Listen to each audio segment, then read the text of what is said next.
ہم کیوں ہر وقت برا بھلا کہیں اپنے آپ کو؟ ہم کیوں مایوسی کی باتیں کریں؟ جو امید والی اور اچھی باتیں ہیں وہ بھی ہم کریں. اللہ کا بڑا فضل ہے. 15 سال پہلے ہم اپنے آپ کو سوچ لیں ہم کہاں تھے. ہمیں بھی کسی نے بتایا نا، تو ہم بھی تو بہتر ہوئے اللہ کے فضل سے. تو آگے ہمارے بتانے سے بھی انشاءاللہ لوگ بہتر ہوں گے، کیوں نہیں ہوں گے اللہ نے چاہا تو.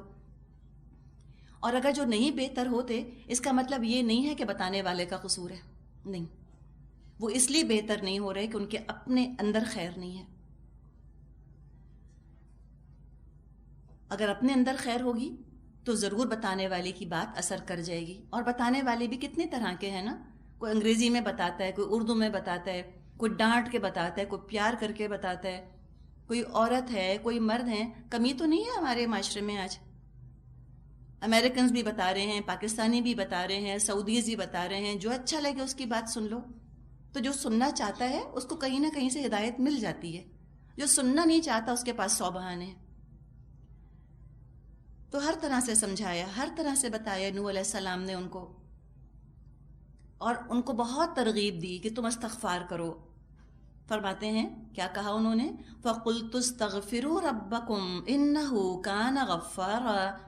میں نے کہا اپنے رب سے معافی مانگو، بے شک وہ بڑا معاف کرنے والا ہے. غفار فعال کے وزن پر ہے، بہت معاف کرنے والا ہے. تو تم معافی مانگنے والے تو بنو، پھر تم اس کی رحمت دیکھو کیسی تم پہ برسے گی. حدیث میں آتا ہے لِكُلِّ دَاءٍ دَوَاءٌ. ہر بیماری کی کوئی دوا ہے. وَدَوَاءُ الذُّنُوبِ، اور گناہ کی دوا الاستغفار، استغفار کرنا ہے. حدیث قدسی میں کچھ مفہوم آتا ہے اس طرح کا کہ اگر بندہ سمندر کے جھاگوں کے برابر گناہ لے کر اللہ کے در پر آئے تو اللہ اس سے زیادہ رحمت لے کر اس سے ملے گا. تو کبھی انسان کے گناہ اس کو مایوس نہ کریں. اتنا شرمندہ کبھی نہ ہو انسان گناہوں کے اوپر کہ معافی نہ مانگے. اور آپ دیکھیں گناہوں کا کچھ اثر ہوتا ہے انسان پہ. جب گناہ ہو جائے، غلطی ہو جائے، دل چاہتا ہے کہ انسان بس کہیں جا کے بیٹھ جائے. شیطان دل میں خیال ڈالتا ہے کہ تم اتنا گناہ کرتی ہو، نماز پڑھ کے بھی کیا کرو گی؟ اللہ کو تو اور غصہ آئے گا تمہاری نماز پہ. ہم اپنے اوپر قیاس کرتے ہیں نا اللہ کو. جیسے ایک نوکر ہے، آپ نوکر ہے، وہ دن میں 10 دفعہ برتن توڑتا ہے، اور جب وہ آ کے سوری کہتا ہے تو مالک کو زیادہ غصہ آتا ہے. اس کے سوری کہنے پہ وہ اور ڈانٹتا ہے اس کو. ہوتا ہے نا اس طرح سے. جیسے اب بچے ہیں، ماں کو تنگ کیا، ماں ناراض ہو گئی، اب بچے نے سوری کہا تو پہلے تو ماں خوب ڈانٹتی ہے بچے کو. غصہ آتا ہے نا. تو ہم نے شاید اللہ کو بھی انسانوں پر قیاس کر لیا کہ کوئی ہمیں جب سوری کہتا ہے بہت زیادہ تنگ کرنے کے بعد تو اس کے سوری کہنے پہ ہمیں اور غصہ آتا ہے. بعض دفعہ لوگ کہتے ہیں ہم جاؤ، ہم معافی نہیں کریں گے تم کو، ہم نہیں معاف کرتے. تو نعوذ باللہ، اللہ ایسا نہیں ہے. کبھی گناہ کی شرمندگی انسان کو پیرالائز نہ کر دے اور کہیں اس کو عبادت سے دور نہ کر دے. کچھ کر لیں، کچھ بھی کر لیں، کتنا بڑا گناہ بھی ہو گیا ہو، کبیرہ سے کبیرہ گناہ بھی ہو گیا ہو، کسی مزار پہ جا کے سجدہ بھی کرائے ہوں، اللہ نہ کرے، تو بھی اللہ سے آ کے استغفار کر لیں. انہو کان غفارا، بے حد معاف کرنے والا ہے، بے حد. دن میں 100 گناہ بھی ہوتے ہیں تو 100 دفعہ استغفار کر لیں. یہ مت سوچیں کہ اللہ کہے گا کیسی منافق ہے، ہر دفعہ گناہ کر کر کہتی ہے استغفر اللہ. نہیں، یہ شیطان خیال ڈالتا ہے. اٹھائیں اپنے آپ کو، مجبور کریں وضو، کھڑی ہو جا نماز پہ، پڑھیں 2 نفل، مانگیں اللہ سے معافی. یہ کریں، مایوس نہ ہوں. شیطان تو خود بھی مایوس ہے نا اللہ کی رحمت سے. وہ چاہتے ہیں ہم بھی اللہ کی رحمت سے مایوس ہو جائیں تاکہ اور ہم گناہوں پہ بکٹوٹ دور پڑیں. اور جب انسان گناہ کر کے مایوس ہوتا ہے، کہتا ہے چلو چھوڑو، نماز کا کیا فائدہ، جب نماز نہیں پڑھنی تو کیا کریں کہ چلو فلم دیکھ لیتے ہیں فلاں بیٹھ کے، گناہ گار تو ہو ہی گئے. یہ انداز تو یہ نہیں کرنا چاہیے. ہر گناہ کے پیچھے، ہر غلطی کے پیچھے انسان کوئی نہ کوئی نیکی لگا دے. ان الحسنات یذہبن السیئات، اچھائیاں برائیوں کو لے جاتی ہیں. تو اتنا اچھا، اتنا سمپل طریقہ بتایا نوح علیہ السلام نے اپنی قوم کو کہ آج خلوص دل سے توبہ کر لو، گناہ چھوڑنے کا عزم کر لو، سب گناہ معاف ہو جائیں گے، کسی وسیلے کی ضرورت نہیں. لوگوں کا پرابلم یہ ہے کہ بند دروازے کھٹکھٹاتے رہتے ہیں اور کھلے دروازے کا رخ نہیں کرتے. جو مردہ ہے، جو سو رہا ہے، اس سے دعائیں مانگتے ہیں. جو زندہ ہے، جو جاگ رہا ہے، لا تاخذہ سنۃ ولا نوم، اس کی طرف رجوع نہیں کرتے. تو حماقت تو اپنی ہے. تو یہ سب باتیں بتائیں. پھر مزید فائدے بھی بتائے، یعنی آخرت کا فائدہ بتایا، انہ کان غفارا. پھر دنیا کے فائدے بھی بتائے. جب انسان اللہ کو راضی کرتا ہے، آخرت تو سنورتی ہی سنورتی ہے. لیکن کوئی یہ نہ سوچے کہ اگر آخرت سنورے گی تو دنیا تو ضروری برباد ہوگی. Hereafter at the cost of this world, نہیں، یہ ہے ہی نہیں. اللہ دونوں دے سکتا ہے.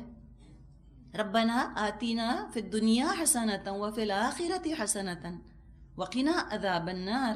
اللہ دنیا میں بھی بھلائیاں دے، ہم کو آخرت میں بھی بھلائیاں دے، ہمیں آگ کے عذاب سے بچا لے.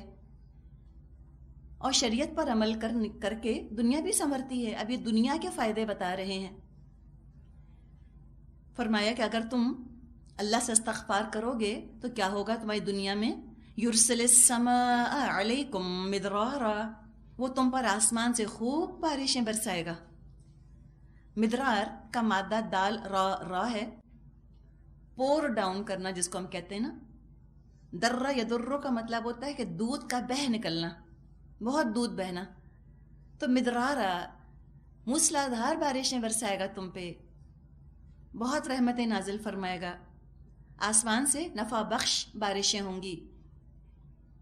وَيُمْدِدْكُمْ بِأَمْوَالٍ وَبَنِينَ وَيَجْعَلْ لَكُمْ جَنَّاتٍ وَيَجْعَلْ لَكُمْ أَنْهَارًا.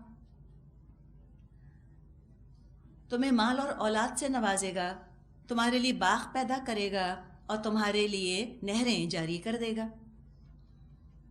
اور خوبصورت تصویر کھینچی، خوشحالی کی انتہائی دلکش تصویر کھینچ رہے ہیں ان کے سامنے. آسمان سے بارشیں برسیں گی، تمہارے مال میں اضافے ہو جائیں گے، تم خوشحال ہو جاؤ گے، تمہاری خواہشات، تمہاری دعائیں پوری ہوں گی. اللہ تم کو اولاد سے نوازے گا، پھلدار باغات ہوں گے، ہریالی ہریالی ہو جائے گی، خوب کراپس ہوں گے، خوب غذا ملے گی تم کو، خوب تم کھاؤ گے اور پیو گے، اور نہریں خوب پانی والی ہو جائیں گی، خود تمہاری فصلوں کو فائدہ ہوگا. یعنی معاشی خوشحالی کی نہایت دل موہ لینے والی تصویر کھینچی انہوں نے. اکنامک پروگریس ہوگی، ترقی ہوگی، کاروبار تمہارے برکت والے ہو جائیں گے. بہت خوبصورت تصویر ان کے سامنے رکھ دی گئی. ایک دفعہ حسن بصری جو کہ تابعی تھے رحمۃ اللہ علیہ، ان کے سامنے ایک شخص نے آ کر خشک سالی کی شکایت کی، ڈراؤٹ کی شکایت کی. تو حسن بصری نے اس سے کہا استغفار کرو. ایک اور شخص آیا، اس نے تنگ دستی کی شکایت کی کہ میں غریب بہت ہوں، تو اس کو بھی استغفار بتایا. تیسرے نے اولاد نہ ہونے کی شکایت کی. چوتھے نے زمین کی پیداوار کم ہونے کی شکایت کی. ہر ایک سے کہتے رہے استغفار کرو. لوگوں نے بعد میں پوچھا کہ کیا معاملہ ہے، مختلف چیزوں کا آپ نے ایک ہی علاج بتایا. حسن بصری نے نوح علیہ السلام کی یہ بات ان کے سامنے رکھ دی، سورہ نوح کی یہ آیات تلاوت کر دی.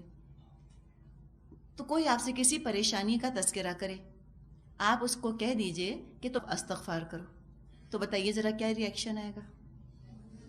جی لوگ کہیں گے، جی لوگ کہیں گے ہم گناہ گار تھوڑی ہیں.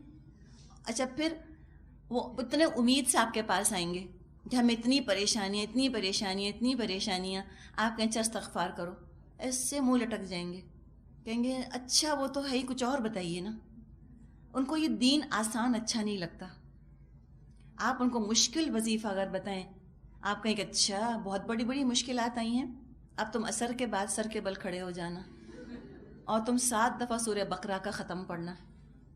تو کہیں گے ہاں بڑا اچھا وظیفہ بتایا، یہ ہے نا بڑا اثر والا. پتہ نہیں دین کے معاملے میں ہم کیوں مشکل پسند ہیں. جہاں مشکل اٹھانی چاہیے وہاں سے تو بھاگ نکلتے ہیں، اور جہاں مشکل اٹھانے کی قطعاً ضرورت نہیں وہاں مشکلات ایجاد کر لیں. تو سارا دین ہی بدل دیا، حلیہ ہی بدل دیا.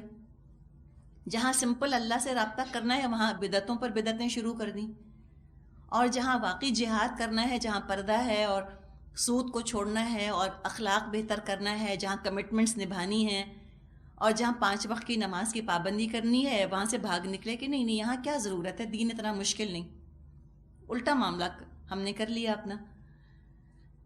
تو ہر چیز کا علاج حسن بصری نے استغفار بتایا۔ ایک مرتبہ قحط فیمائن کے موقع پر عمر رضی اللہ عنہ بارش کی دعا کے لیے نکلے اور صرف استغفار کر کے واپس آ گئے۔ لوگوں نے عرض کیا آپ نے بارش کے لیے تو دعا نہیں کی، تو فرمایا میں نے آسمان کے ان دروازوں کو کھٹکھٹا دیا ہے جہاں سے بارشیں نازل ہوتی ہیں، اور سورہ نوح کی یہ آیات لوگوں کے سامنے پڑھ کر سنا دی۔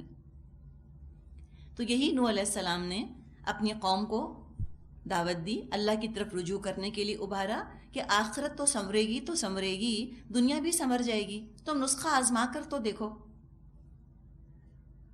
لیکن کیا ہوا؟ نہیں مان کر دیے، دل ہی نہ آیا۔ ہنس کے لوٹے ہوں گے کہ یہ دیکھو ذرا مولوی صاحب کو استغفار کی دعوت دیتے رہتے ہیں۔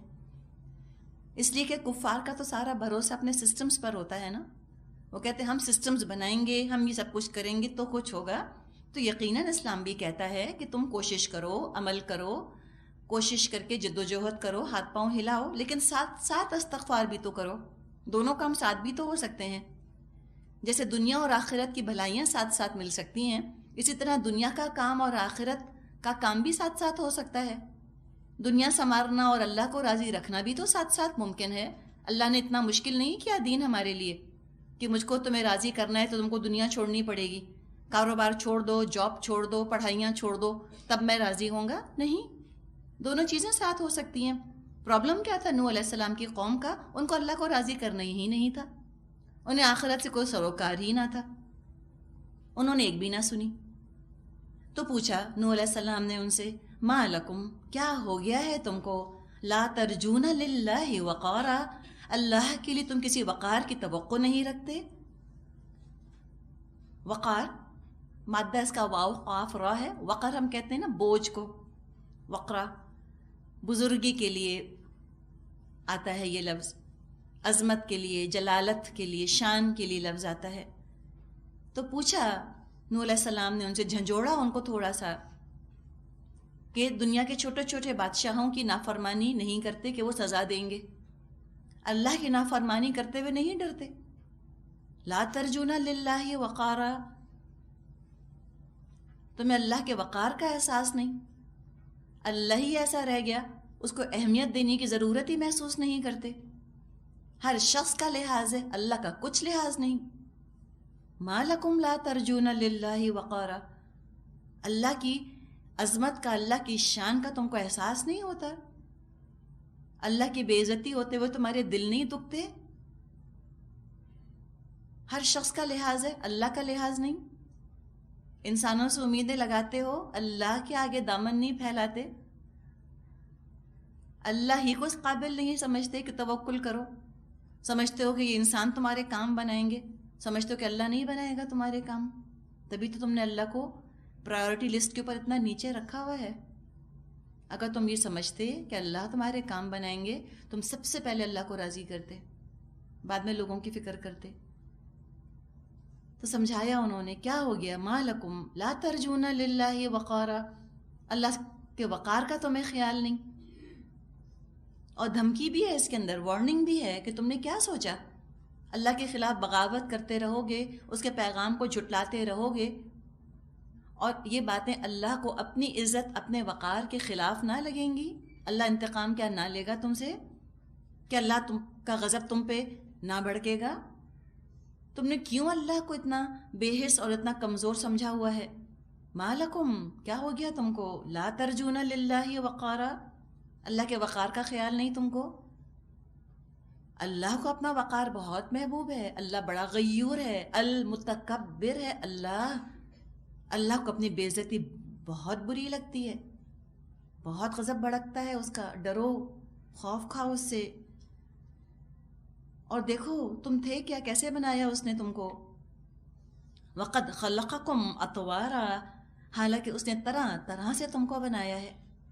اطوار طور کی جمع ہے، طرح طرح کی شکلوں کے ایک تو انسان بنا دیے، یہ مطلب بھی ہو سکتا ہے۔ کیا خلاقی ہے میرے رب کی، وہی 2 آنکھیں، وہی 1 ناک، وہی 2 ہونٹ، وہی 2 گال، لیکن کیا اللہ نے ان کو ارینج کیا ہے شکلوں کے اوپر؟ ہمارے پاس اگر یہ 4 چیزیں ہوں، ہم کتنی ورائٹی پیدا کریں گے اس کے اندر؟ ہم 10 طرح کی شکلیں بنا لیں گے، ہم 100 طرح اس کو ارینج کر لیں گے، ہم 1000 طرح اس کو ارینج کر لیں گے، چلو 1 کروڑ طرح سے ارینج کر لیں گے. اور کیسے ارینج کریں گے؟ کمال ہے اللہ کا. کروڑ شکلیں بنائی ہیں اس نے، اور سب ڈفرینٹ، ہر ایک کی مختلف. تو طرح طرح اللہ نے بنایا ہے تم کو. ایک مطلب یہ بھی ہو سکتا ہے. دوسرا یہ کہ خلقکم اطوارن، اللہ کس طرح تمہاری کیفیت کو بناتا ہے، کیسے تمہاری شکلیں بدلتا ہے. طرح طرح سے تمہاری شکلوں میں تبدیلی آتی ہے. خود انسان اپنے ہی آپ کو دیکھے، ہم نے کتنی شکلیں بدلی ہیں اب تک. ماں کے پیٹ میں جب میں تھی تو کس طرح مرحلہ وار سٹیج بائی سٹیج تخلیق کی اللہ نے. دنیا میں آئے، بچے تھے، بالکل ڈفرینٹ شکل تھی. پھر جوانی تک کتنی شکلیں بدلی. آواز ہی میں آپ دیکھیں نا، بچے کی آواز اور بڑے کی آواز میں کتنا فرق ہوتا ہے، اور بڑے کی آواز اور بوڑھے کی آواز میں کتنا فرق ہوتا ہے. آواز تو آواز ہے، لیکن آواز سے ایج کا اندازہ ہو جاتا ہے اکثر و بیشتر کہ کیا عمر ہوگی. کیسے بدلتی ہے نا. پھر 20 سال کی عمر میں شکل اور 40 سال کی عمر کی شکل مختلف، 40 سال اور 80 سال کی شکل مختلف. کیسے اللہ سٹل طریقے سے چینج لاتا ہے نا، تبدیلیاں آتی چلی جاتی ہیں. اور بڑھاپے کو پہنچ کر انسان اپنی جوانی کی سمجھے ہلکی سی پرچھائی بس بن کے رہ جاتا ہے نا، پیل ریفلیکشن، شیڈو بن جاتا ہے اپنا. پھر فرمایا الم ترو، کیا نہیں تم دیکھتے. یا الم ترو طریقہ ہے توجہ دلانے کا، تم غور نہیں کرتے، کنٹمپلیٹ نہیں کرتے.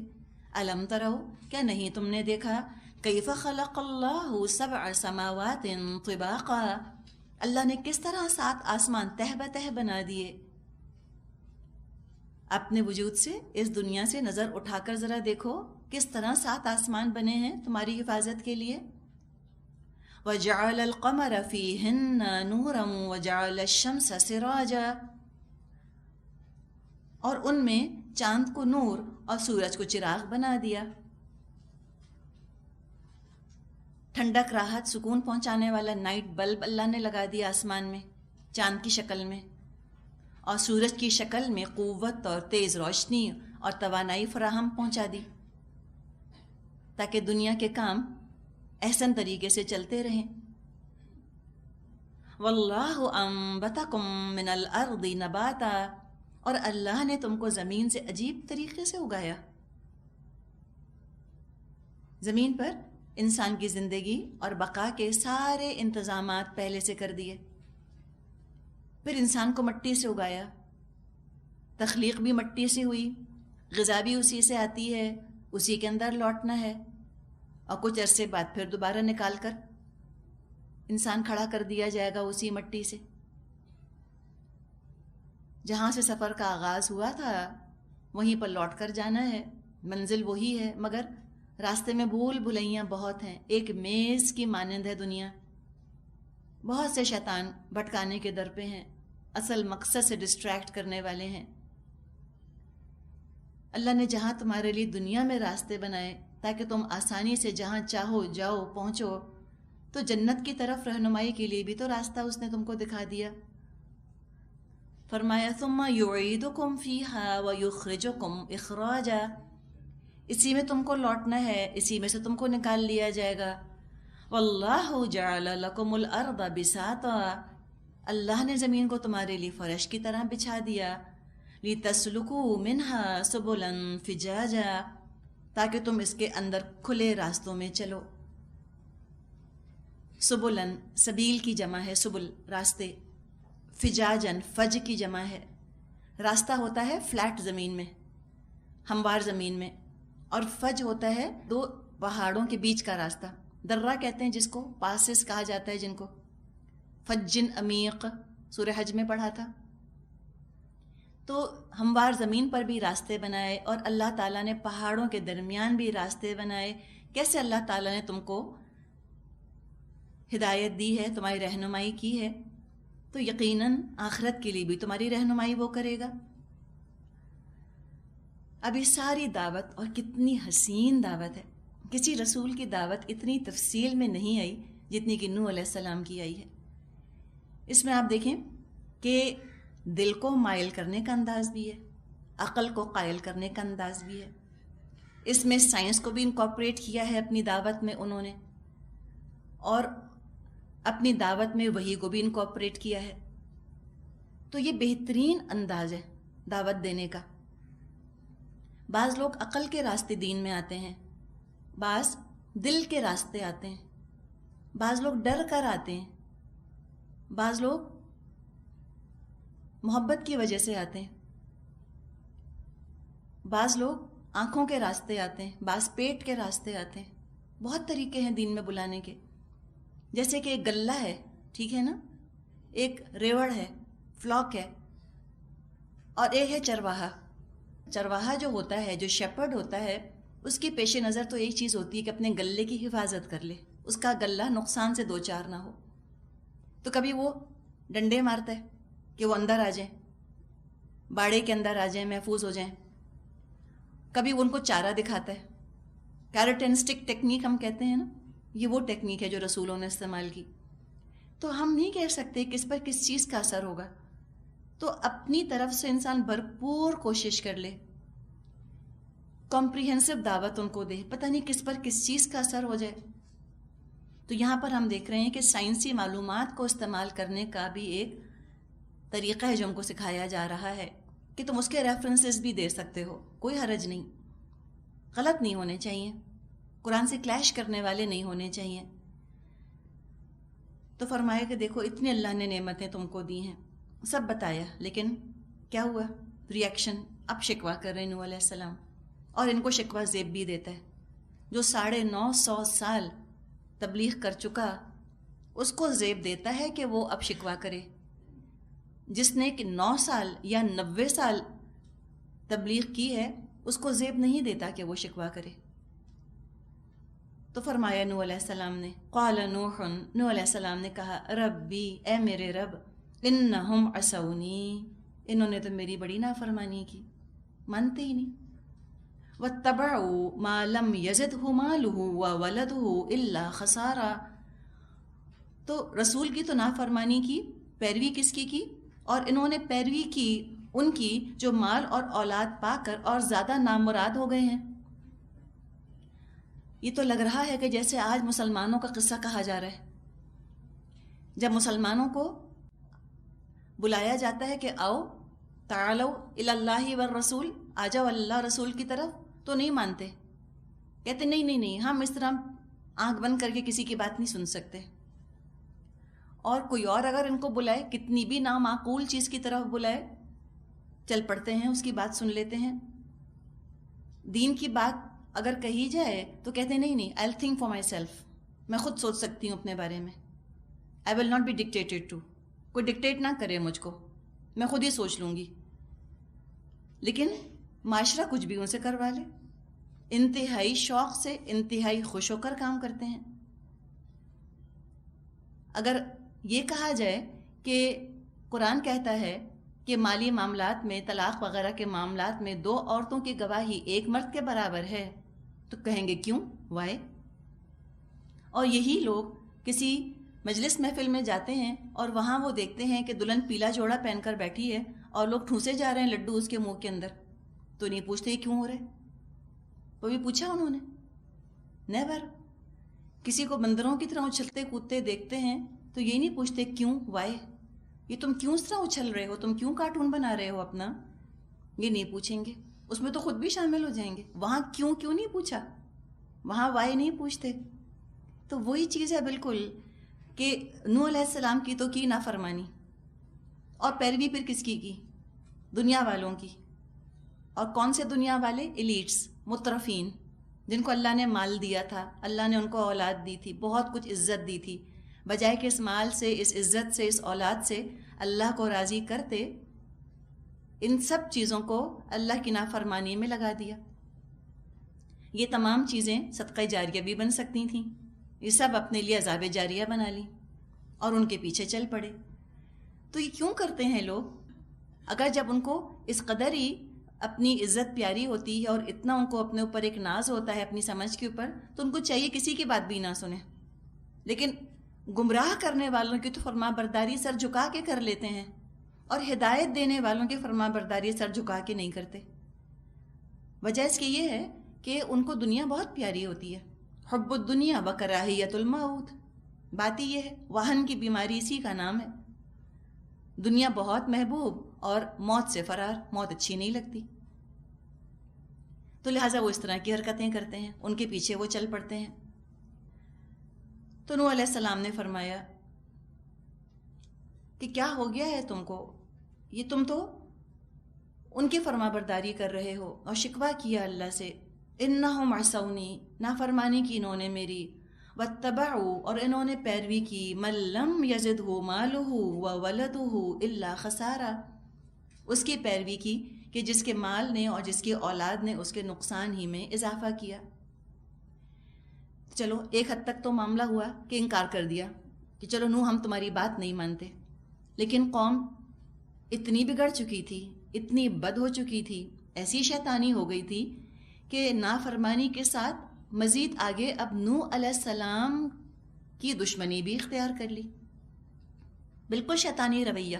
ایک تو شیطان نے اللہ کی نافرمانی کی، اوپر سے آدم علیہ السلام سے دشمنی بھی اختیار کر لی کہ میں تو ان سب کو ورغلا کر اور بہکا کر ہی چھوڑوں گا.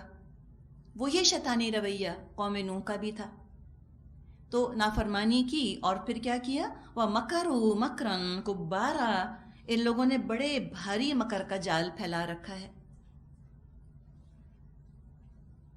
نوح علیہ السلام کے خلاف بھی چالیں چلیں، اور ان کے ایلیٹس نے عوام کو اپنے جال میں پھانسنے کے لیے عوام کے خلاف بھی ایسے مکر کیے کہ لوگ ان کے جال سے نکل نہ سکیں. تو یہ ان کے لیڈرز کی طرف یہاں پہ اشارہ ہے. بھاری مکر کیا انہوں نے، ڈسیٹ اور فراڈ اور جھوٹے وعدے لوگوں سے کیے، خوب ان کو بیوقوف بنایا، خوب سبز باغ دکھائے لوگوں کو بھی، دونوں ہاتھوں سے ان کو لوٹا ان کے لیڈرز نے. اس لیے کہ انسانوں کا معاملہ تو یہ ہے کہ جب وہ اللہ کو معبود مان لیتا ہے امن میں آ جاتا ہے نا، محفوظ ہو جاتا ہے. اور جب وہ انسانوں کو خدا بناتا ہے تو پھر تو انسان ایسا ایکسپلائٹ کرتے ہیں ان انسانوں کو کہ بس.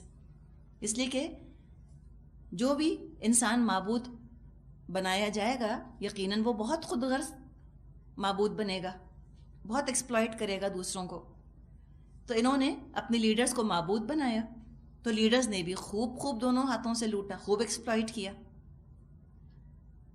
آج بھی اگر آپ بت پرستی کے بارے میں اور قبر پرستی کے بارے میں پڑھیں تو پتہ چلے گا کہ کس کس طرح کے ڈرامے رچائے جاتے تھے اور اب بھی رچائے جاتے ہیں لوگوں کو اپنے جال میں پھنسانے کے لیے. ایک قصہ آتا ہے کسی مندر کا کہ وہاں پر ایک بت تھا جو کہ فضا میں معلق تھا، سسپینڈڈ ان دی ایئر. تو سوچیں 200-300 سال یا 400-500 سال پہلے کیا لوگ حیران ہوتے ہوں گے دیکھ کر کہ کیا کرامت ہے اور کیا معجزہ ہے.